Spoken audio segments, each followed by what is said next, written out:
오늘 설교를 시작하면서 예화 하나를 나누면서 시작하고자 합니다. 한 청년이 이렇게 길을 가고 있었는데 일기예보에는 비 소식이 없었는데 갑자기 하늘에서 빗방울이 떨어지기 시작했습니다.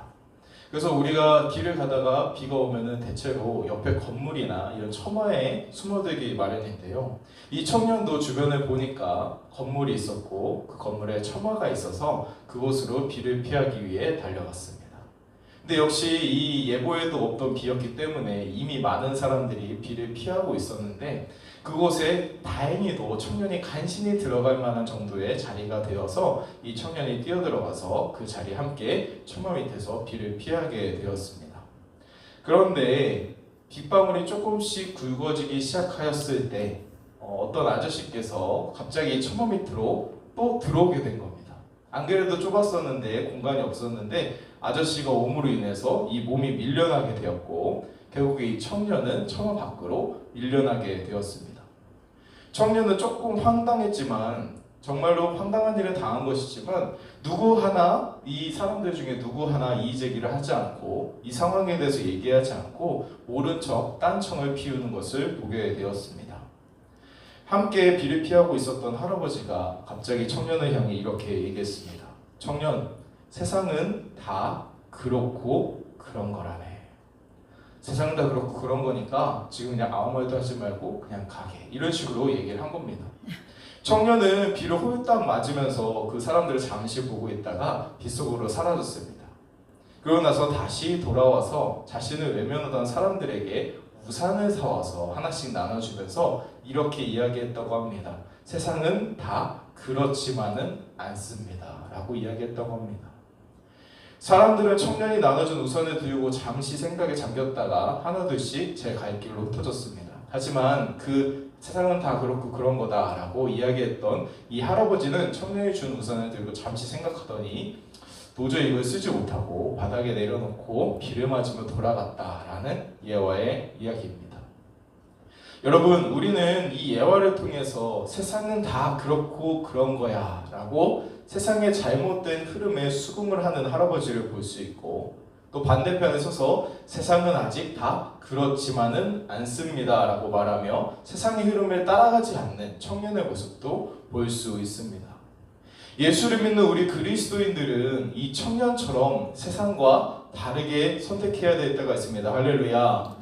세상이 잘못된 곳으로 이렇게 흘러가고 있는데 대부분의 사람들이 어쩔 수 없다고, 원래 세상은 다 그런 거니까 그렇게 따라가야 한다고 그렇게 이야기를 한다고 해서 우리가 거기에 따라갈 필요가 절대 없다는 겁니다. 세상이 잘못된 곳으로 흘러갈 때 우리는 그리스도인으로서 세상의 잘못된 흐름에 맞서서 그리스도인으로서의 정체성을 지키고 그리스도인으로서 싸워야 할 때가 분명히 있는 것입니다. 오늘 말씀을 통해서 우리가 그리스도인으로서 어떻게 세상의 잘못된 흐름에 휩쓸려가지 않고 맞설 수 있을지 함께 알아보고 결단하는 시간이 되길 바랍니다. 오늘 말씀 내용에 조금 앞서서 설교를 솔로몬부터 좀 이야기를 시작하려고 합니다. 솔로몬은 하나님께서 주신 지혜를 가지고 통치를 했던 왕으로 우리가 너무나도 잘 알고 있는 왕입니다.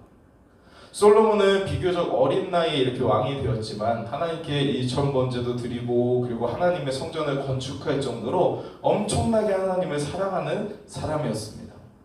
그러나 이 솔로몬이 시간이 지날수록 점점 변질된 것을 우리도 성경을 통해 많이 알고 있습니다. 놀라운 지혜에 대한 명성이 쌓이기 시작했고 큰 명예와 권력을 가지기 시작하더니 솔로몬의 마음에 여호와 하나님이 떠나는 지경에 이르게 되었습니다. 그리고 결혼한 사람들을 보면 이방 여인들을 들여서 그 이방 여인들과 결혼을 시작하고 그 이방 여인들이 가져온 우상들을 섬기고 산당을 짓는 일까지 시작을 했어요. 제가 이것도 중고등부 때도 설교를 한 적이 있는데 중고등부에서 어떤 한 학생이 그러더라고요. 솔로몬 개실망했어요. 이러는 거예요. 그러니까 이 약간 솔로몬이라고 그러면은 지혜롭고 뭔가 하나님 막 이렇게 일천번제들 막 이런 것만 생각했었는데 그 뒤에 이렇게 타락했던 모습들을 모르는 친구들도 있더라고요. 너무나도 실망했다고 얘기를 하는 친구도 있었습니다. 하나님은 솔로몬의 이런 타락을 보면서 이렇게 선언하셨습니다. 내 언약과 내가 내게 명령한 법도를 지키지 아니하였으니 내가 반드시 이 나라를 내게서 뺏어서 내 신하에게 주리라 라고 선언하셨습니다. 솔로몬의 죄악으로 말미암아 우리가 아주 잘 알고 있듯이 이 이스라엘이 남과 북으로 나눠지게 되었습니다. 북이스라엘, 남유다 이렇게 부르죠. 이때부터 분열왕국 시대가 시작되었는데요. 이 분열왕국 시대부터 이스라엘은 엄청난 혼란과 고통의 시대를 지나게 되었습니다. 북이스라엘과 남유다에 세워진 왕들이 하나님의 말씀을 떠나고 우상숭배를 하면서 이스라엘 전체가 침체기가 오게 된 것입니다. 그럼 저희가 어제까지 이제 매일 성경을 하면서 열왕기 하 말씀을 계속 보지 않습니까? 바벨론에 항복하고 돌아와라. 싫은데요? 그래서 우상숭배하고 말씀 떠나고 계속 그거 반복하고 있지 않습니까? 그래서 결국에는 어제 남유다가 멸망하는 그 열왕기 하의 제일 마지막 절에 가기도 했죠. 이렇게 엄청나게 침체된 기간을 지나게 됩니다. 특히 왕들 중에서 우리가 잘 알고 있는 이 아합 왕 많이 들어보시지 않습니까? 이 아합 왕은 여호와 하나님이 보시기에 악한 사람 중에 악한 사람이었습니다. 악오부악. 정말로 악한 일들을 너무나도 많이 해서 우리가 너무 잘 알고 있을 정도로 이 아합 왕의 못된 행실들은 우리가 잘 알고 있을 것입니다. 아합 왕은 22년 동안 사마리아에서 북이스라엘을 통치하였는데 그는 이스라엘 역사상 가장 악한 왕이라고 불릴 정도로 악한 일을 많이 했습니다. 아합은 하나님을 버리고 이방 나라 시돈의 엣바알의 딸, 바알의 딸과 이세벨 들어보셨죠? 이세벨과 결혼을 했습니다. 그리고 이세벨이 가져온 이 바알과 아세라 우상을 주로 섬겼습니다. 제가 항상 우상에 대해서 말씀드릴 때 한번 첨언하는 얘기가 있는데요.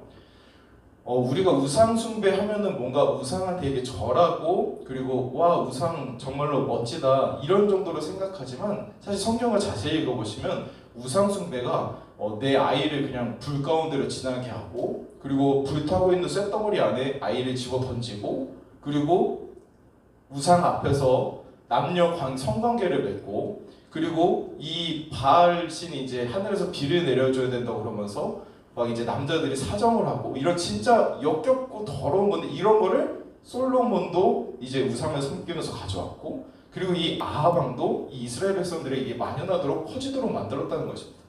이것이 아주 잘못된 세상의 흐름이라는 것을 우리가 부인할 수 없을 것입니다. 이런 아합 왕의 행태 때문에 아합 왕이 통치하는 시기에 이스라엘은 우상 숭배에 깊이 빠져들게 되었고 우상 숭배를 하는 것이 나라의 큰 흐름으로 흘러가게 되었습니다. 너도 나도 옆집도 친척도 모두 다 우상 숭배를 하는 겁니다. 여러분 한 명이 하기 힘들지만 다 같이 하고 있으면 죄책감도 안 듭니다. 당연히 그렇게 하는 거고 당연히 가서 하는 거지. 지금 우리가 생각할 때 굉장히 역겹고 이게 하나님께 엄청난 큰 죄라는 게 느껴지지만 이스라엘 백성들이 점점 무뎌지는 그런 지경에 이르게 되는 것입니다. 이 흐름은 이스라엘 전체에 엄청난 악영향을 끼쳤습니다. 이렇게 이스라엘이 무너져 내리고 있을 때 하나님께서는 세상의 잘못된 흐름을 끊을 선지자 한 명을 예비하셨습니다. 오늘 등장하는 바로 엘리야입니다. 엘리야. 하나님께서는 때가 되어서 이렇게 엘리야를 숨기셨다가 다시 아합 왕 앞으로 보내셨습니다. 그리고 엘리야에게 이렇게 말하도록 하셨습니다. 온 이스라엘 백성들과 또 바알 선지자 450명과 아세라 선지자 400명을 갈멜산으로 모아 내 앞에 나오게 하소서 라고 선포하도록 했습니다. 엘리야는 우상을 숭배하는 선지자들과 대결을 신청한 것입니다. 아합 왕은 안 그래도 눈에 가시 같은 이 엘리야였는데 이번 기회에 이제 처단할 수 있겠다. 이번 딱 봐도 대결이 안 되지 않습니까? 그러니까 이길 수 있겠다라고 생각을 해서 이 대결을 승인하게 되었습니다. 그렇게 갈멜산에 온 이스라엘 백성들이 다 오고 그리고 성경에 보면은 이것에 대해서 얘기가 많지만 바알 선지자 450명만 온 걸로 성경은 기록하고 있습니다. 아세라 선지자들은 바빴나 봐요. 그래서 제가 주석도 좀 찾아보고 했었는데 850대 1 이렇게도 나오지만 850대 1이었을 수도 있지만 성경에서는 이 바알 선지자 450명에 대해서만 이야기하고 있습니다. 어쨌든 간에 온 이스라엘들과 우상 숭배자들 그리고 엘리야와 아합까지도 그 자리에 모이게 되었습니다. 그들의 대결이 성사된 것이죠. 엘리야는 갈멜산에 도착하여서 제일 먼저 한 일이 있는데요. 그게 뭐였냐면 바로 이 온 이스라엘 백성들이 이렇게 모여있는 가운데로 가서 하나님의 말씀을 선포하는 것이었습니다. 이렇게 얘기했습니다. 너희는 어느 때까지 둘 사이에서 머뭇머뭇거리려 하느냐? 여호와가 참 하나님이시면 그를 쫓고 바알이 참 하나님이면 그를 쫓을지니라 라고 선포했습니다. 아니면 그때 그 자리에서라도 이제 온 이스라엘 백성들이 그걸 듣고서 나는 참 하나님이 당신이 믿는 참 하나님을 믿겠습니다 하고 이렇게 했으면 괜찮은데 성경에 보면은 아무 말도 하지 않았습니다. 온 이스라엘 백성들에게 엘리야가 그렇게 선포했을 때 이 백성들이 입을 굳게 닫고 아무런 대답도 하지 않았다는 거예요. 이는 우상 숭배하는 세상의 잘못된 흐름에 맞서지 못하고 그대로 순응해버리고 모른 척 덮어버리는 이런 이스라엘의 악한 모습, 나약한 모습을 보여주는 것입니다. 그 후 엘리야는 대결 방식을 설명하기 시작했는데요. 여기 당이 2개 있는데 각각 제물을 준비해서 나무 위에 올리고 각자의 신의 이름으로 불을 내려달라고 열심히 기도했을 때 먼저 불을 내려주고 응답하는 신, 그가 바로 참신 참 하나님이다 라는 것이었습니다. 그것을 보인 이스라엘 백성들에게 그것을 선포했더니 그제서야 이제 이 이스라엘 백성들이 그거 좋은 방법입니다, 그렇게 합시다 라고 대답했습니다. 저는 이걸 보면서 이스라엘 백성들이 하나님과 우상 사이에서 계속 갈팡질팡하는 이 모습을 볼 수 있다고 생각이 듭니다. 처음에 야 결단해! 했을 때 아무 말도 안 한다. 딱 보니까 눈에 가시적으로 보이는 불 딱 떨어지면은 딱 봐도 보이잖아요. 와 이거 진짜 대박이다. 이거 보니까 확실하네. 그래서 따라가려고 아무 말도 안 하고 있는 그 세상의 잘못된 흐름이 아주 잘 보이고 있는데도 이스라엘 백성들은 입을 닫았다가 그거 좋은 방법이다 하고 받아들이게 된 것입니다. 이것은 정말로 믿을 만한 증거가 보여야만 자신들이 믿고 마음을 바꾸겠다는 그런 나약함과 불신앙을 다시 한 번 더 여실없이 보여주는 것입니다. 그렇게 대결 조건도 확정되었고 바알 선지자의 450명, 850명과 또 엘리야 선지자의 대결이 시작이 되었습니다. 먼저 바알 선지자들이 아침부터 정오까지 바알의 이름을 열심히 부르며 제단 주위를 뛰어놀았습니다. 성경에 보면은 제단 주위를 뛰어놀았다라고 되어 있거든요. 바알 이러지 않았을까 지금 생각이 바알 불러주소서 막 이렇게 했을 것 같아요. 실제로 그랬을 것 같습니다. 생각해보면. 하지만 바알은 사람들이 만든 우상이었기 때문에 아무런 응답을 할 수가 없었습니다. 이에 엘리야는 좀 더 큰 소리로 불러봐라. 너의 신이 지금 다른 생각하는 중인가? 아니면 어디 갔나? 어디 여행을 떠났나? 아니면 똥 싸는 중인가 봐. 그것도 아니면 깨워야 할 것 같으니까 더 큰 소리로 한번 불러봐 라고 이렇게 우상 숭배자들을 조롱하였습니다. 바알 숭배자들은 더욱더 화가 나서 더 큰 소리로 목이 터져라 바알을 불러댔습니다. 그러나 오랜 시간이 지나서 저녁이 되었지만 역시나 아무 소리도 없고 아무 응답도 없었습니다. 결국에 이 바알 숭배자들은 자해를 해가면서까지 이 바알의 응답을 간구하게 됩니다. 자신들이 피를 흘리고 고통스러워하고 더 나아가서 생명의 위협까지 받으면 이 바알이 우리를 보고 응답하지 않을까라고 생각을 한 거죠. 그러나 바알 숭배자들이 엄청난 고통과 비명을 지르며 호소를 했음에도 불구하고 피를 흘리고 심지어 생명의 위협을 받았음에도 불구하고 실제 존재하지 않는 바알이 불을 내려줄 리가 없었습니다. 그렇게 바알 선지자들이 철저히 실패한 뒤에 하나님을 믿는 엘리야의 순서가 되었습니다. 엘리야는 먼저 이스라엘 백성들에게 가까이 오라고 했습니다. 그리고 무너진 여호와 하나님의 제단을 다시 세웠습니다. 고쳤어요.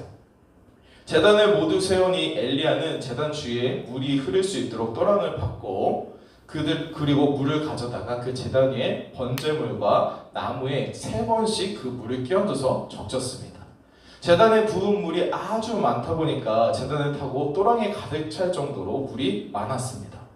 엘리야가 이렇게 이스라엘 백성들을 가까이 오도록 하고 또 제단에 물을 부은 것은 이것이 조작이 아니라 정말로 하나님의 능력이고 하나님께서 승리하시는 증거라는 것을 확실히 하기 위함이었습니다. 그 누구도 의심할 수 없는 확실한 하나님의 능력을 보여주고자 이런 행동을 한 것입니다. 이 일을 모두 마친 뒤에 엘리야는 하나님께 진실한 마음으로 간절히 기도했습니다. 하나님, 하나님을 떠난 이스라엘 백성들이 여호와 하나님만을 참 하나님이신 것을 믿도록 제단에 불을 내려 주시옵소서라고 기도했습니다. 엘리야가 하나님께 기도하자 정말로 놀라운 일이 벌어졌습니다. 하늘로부터 하나님의 불이 내린 것입니다. 할렐루야라고 하면 되게 기뻐서 얘기하는 할렐루야. 네. 학생들한테 하도 볼 거예요. 할렐루야. 네. 그래서 불이 내렸습니다. 불이 그대로 내린 것입니다. 하나님의 불은 이렇게 조금씩 번져나가는 이런 작은 불씨 정도가 아니었고 번제물과 나무가 축축히 젖어 있는데도 불구하고 제단과 심지어 주위의 흙과 또랑에 있는 물마저도 다 증발시켜 버릴 정도로 모든 걸 다 태워버릴 정도로 강력하고 확실한 불이었습니다. 엘리야는 하나님의 능력으로 큰 승리를 경험했습니다. 이 모습을 지켜보던 이스라엘 백성들과 또 우상 숭배자들은 이제서야 하나님의 불을 보고 나서야 바알은 가짜고 엘리야가 믿는 하나님이 진짜구나라는 것을 깨닫게 되었습니다. 이스라엘 백성들은 이제 실제로 그 불이 떨어지는 걸 눈을 보고 나서 이 가짜 우상 숭배자들, 바알 숭배자들을 모두 잡아 죽였다는 것이 오늘 본문 말씀의 끝입니다. 어머니 기도회에 모인 성도 여러분, 엘리야와 또 바알 선지자들의 대결 사건을 보면서 어떤 생각을 하십니까? 저는 이 사건이 일어난 시대적 상황과 지금 우리가 살고 있는 이 시대적 상황이 매우 비슷하다라는 생각을 했습니다. 예나 지금이나 세상의 것을 마음을 빼앗기고 세상의 잘못된 큰 흐름을 휩쓸려가는 사람들이 많이 있다는 거예요. 심지어 우리 교회의 성도님들도 신앙을 가진 사람들도 그 흐름에 휩쓸려가는 사람들이 많이 있습니다. 이런 악한 시대 속에서 아무것도 없이 대비하지 않고 그냥 가만히 서 있는다면 이 세상의 잘못된 큰 흐름에 휩쓸려서 너도 나도 하나님을 떠나고 하나님보다 세상을 더 사랑하는 선택을 하게 될 것입니다. 그렇다면 우리는 하나님을 믿는 그리스도인으로서 어떻게 세상의 잘못된 흐름에 휩쓸려 가지 않고 담대히 맞설 수 있을까요? 오늘 세 가지로 짧게 살펴보고자 합니다. 첫 번째 방법은 세상이 아니라 하나님을 선택하는 것입니다.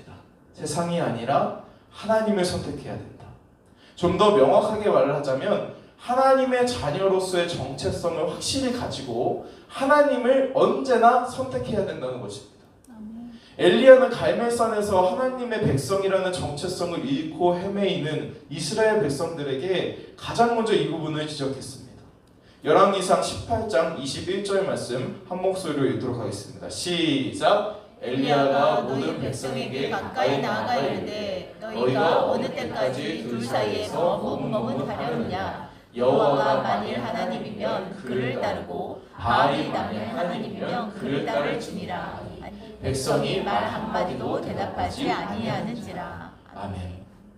이 말씀은 세상의 잘못된 흐름에 맞서려면 하나님의 자녀로서 백성으로서 정체성을 확실히 하고 하나님을 선택해야 된다는 것을 알려주고 있습니다. 이스라엘 백성들은 하나님과 우상 사이에서 하나님을 선택하지 않고 머뭇머뭇거리고 있었습니다. 하나님과 세상 사이에 걸쳐있는 애매하고 뜨뜻미지근한 신앙적 태도가 이스라엘을 무너뜨리고 세상적인 그 힘에 휩쓸려 가게 만들었던 것입니다. 우리에게도 어떤 상황이 있더라도 머뭇거리지 않고 하나님만 선택하는 그런 믿음이 있기 원합니다. 할렐루야. 아멘. 우리 모두 하나님의 백성이라는 확고한 정체성과 의식을 가지고 잘못된 세상의 흐름에 맞서서 승리를 경험하기 원합니다. 그런데 제가 항상 설교 때 드리는 말씀이 있습니다. 언제나 하나님을 선택하고 그리고 하나님의 자녀로서 정체성을 유지하는 것이 절대 쉽지 않습니다. 너무나 힘든 일이에요. 항상 성경 이게 설교를 선포하다 보면은 진짜 제가 말을 하면서도 제가 부끄러울 정도로 그런 말씀들이 많이 있습니다. 저도 살아가면서 세상을 선택할 때가 굉장히 많이 있는 것 같아요. 정말로 이렇게 언제나 어느 순간에나 어떤 상황이나 하나님의 자녀로서 정체성을 유지하고 하나님을 선택하는 것이 매우 어렵다는 것입니다. 특히 우리 다음 세대, 우리 자녀들은 더욱더 이것이 힘듭니다.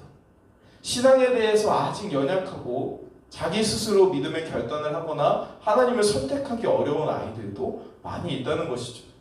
그래서 우리 부모 세대들이 우리 다음 세대들, 자녀들을 도와줘야 합니다. 신앙에 있어서 도와줘야 돼요. 공부에 있어서도 가르치고 도와주지만 신앙에 있어서도 도와주셔야 됩니다.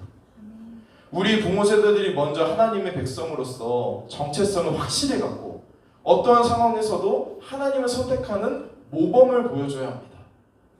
제가 담이를 키우지 않으니까 아내한테 얘기를 하면서 담이 책 좀 읽었으면 좋겠다 얘기를 합니다. 근데 지금 돌아보면은 담이 앞에서 책을 읽는 모습을 보여줄 적이 없는 것 같아요. 아시지 않습니까? 뭔가 우리가 보여주면 그대로 따라하는 그 나이인 것 같아요, 지금 담이가. 근데 저희가 책을 읽는 모습을 보여주고 둘이 책을 읽고 있으면 아마 담이가 와서 나도 읽을래 하면서 읽을 것 같은데 요즘 많이 읽긴 합니다. 이게 옛날 얘기예요, 그쵸? 조금 옛날 얘기입니다. 지금은 그래도 많이 읽어요. 그리고 제가 일부러 설교 준비하러 또 일하러 들어간다고 얘기 안 하고 나 책 읽으러 들어간다 이렇게 좀 얘기를 하고 있습니다. 어제 책을 읽으니까 실제로. 그렇게 하고 있는데 이 모범을 보여주는 것이 굉장히 중요하다는 것입니다. 우리의 신앙을 다음 세대가 이어받을 수 있도록 전승하고 계승해 주어야 하는 것입니다. 우리의 모습을 통해서. 우리 자녀들의 신앙에 대한 선택에 있어서 부모님에게 굉장히 큰 영향을 받는다고 합니다. 부모님이 신앙의 모범을 보이고 신앙생활을 도와주느냐 아니냐에 따라서 자녀들의 신앙생활이 어떻게 될지 결정이 되는 것이죠. 제가 그래프를 하나 가져왔는데요. 이 그래프는 실제 2024년 3월에 실시된 기독교 신앙 계승 실태 조사를 한 자료입니다. 이 조사 결과에 따르면 학창 시절에 자신의 신앙에 제일 큰 영향을 주었던 사람이 누구냐라고 조사를 했더니 어머니다. 1위가 어머니다라는 결과가 나왔습니다. 2위가 아버지, 3위가 목회자, 4위가 교회 친구입니다. 또 이 표를 보면 부모님들의 신앙적 수준이 높을수록, 지금 이걸 보이시는군요. 부모님의 신앙의 수준이 높을수록 우리 자녀들의 신앙의 수준도 같이 높아진다라는 것을 보여주고 있습니다. 아버지가 1단계면 자녀도 1단계인 경우가 많고 2단계면 2단계인 경우가 많고 이런 식인 겁니다. 부모님이 어떤 신앙을 가지고 가정에서 어떤 신앙 모습을 하는 것을 보고 자라느냐에 따라서 이 학생들도 다음 세대들도 자녀들도 결국에 그것을 따라서 신앙이 간다는 것입니다. 이런 조사를 통해서 우리는 하나님의 정체성을 가지고서 살아가는 부모의 모습이 얼마나 중요하다는 것을 우리가 알 수가 있습니다. 그런데 정말 안타까운 것은 최근에 들어서 부모 세대가 신앙을 전수해주는 비율이 조금씩 줄어들고 있다는 겁니다.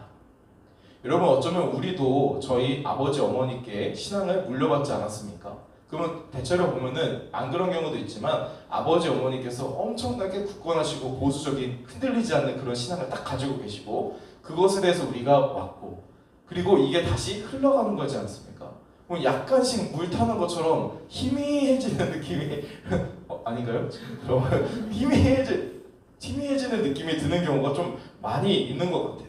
전수되는 것들이 조금씩 끊어져 나가고 있다는 겁니다. 우리 엄마 아빠는 야 주일 성수는 꼭 해야 돼. 절대 안 돼. 11조 꼭 해야 돼. 절대 안 돼. 아 엄마 바리새인이야. 안 돼. 그리고 지금 우리가 이게 안 된단 말이에요. 그래서 우리 여행도 가야 되고 한다면 이런 조금씩 자 여기까지. 그래서 이 비율이 전수되는 비율들이 조금씩 줄어들고 있다는 것입니다. 이 그래프를 보면 부모님과 함께 주일 예배, 주일 성수하는 것은 어느 정도 지켜지고 있는 것 같아요.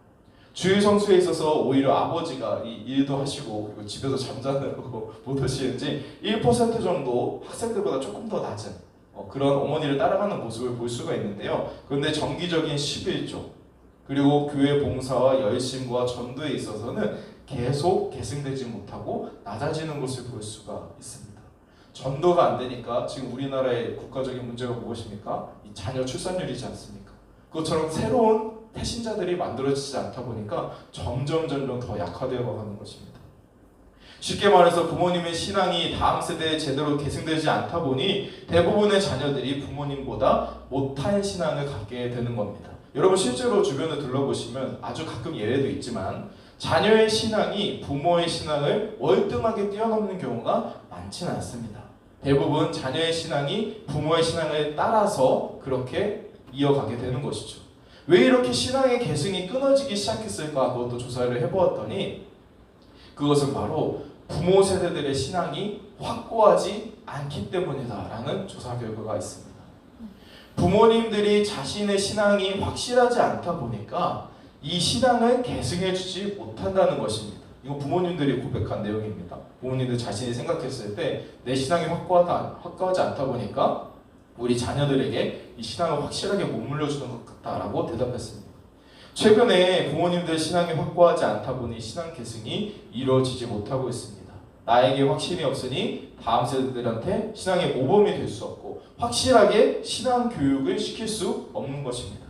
가정에서 큐티나 말씀 묵상이 사라지고 신앙적인 대화가 점점 줄어들고 세상적인 이야기만 하기 시작한 것이죠. 가정에서 가정 예배가 점차 사라지고 개인의 여가 시간만 점점 늘어나고 있는 것입니다. 실제로 주 1회 이상 말씀을 묵상하거나 가정 예배를 드리는 가정을 조사해 보니 전체 다 합쳐봤자 14%에 불과합니다. 14%.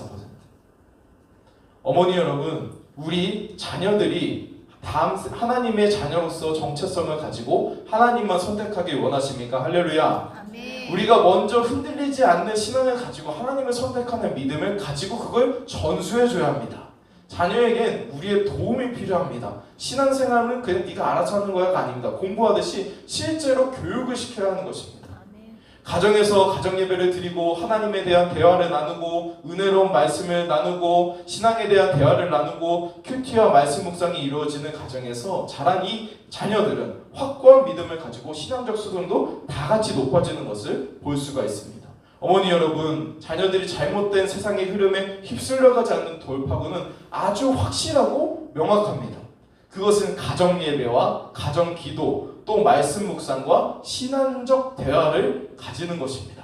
그 가정에서 그것들을 회복하는 것이에요. 여러분 한번 잘 생각해 보시죠. 최근에 자녀랑 공부에 대해서나 또 친구에 대해서 대화를 나누신 적이 많으십니까? 아니면 자녀의 신앙에 대해서 대화를 나눈 적이 많으십니까? 아마도 신앙에 대해서 대화를 나눈 것보다는 앞으로 있을 미래의 공부나 친구의 이런 문제나 더 나아가면 이성들과의 문제나 이런 것들에 대해서 나눈 대화들이 아마 더 많을 거라고 생각이 듭니다. 하지만 우리가 가정 예배, 가정 기도, 가정에서 하나님의 말씀을 나누고 간증을 나누고 내가 어떻게 생각하는지에 대해서 하나님과 만났던 인격적인 것들을 나누는 그런 자리가 회복되어야 될 줄로 믿습니다. 할렐루야. 아멘. 다른 어떤 일보다 이것이 중요합니다. 더 이상 미뤄서는 안 됩니다. 그래서 제가 오늘 결단이라고 서론에도 말씀드렸지만 결단하시기 바랍니다. 아멘. 오늘 가셔서 저기 밖에 나가면서 이제 가정 예배 종이 있잖아요.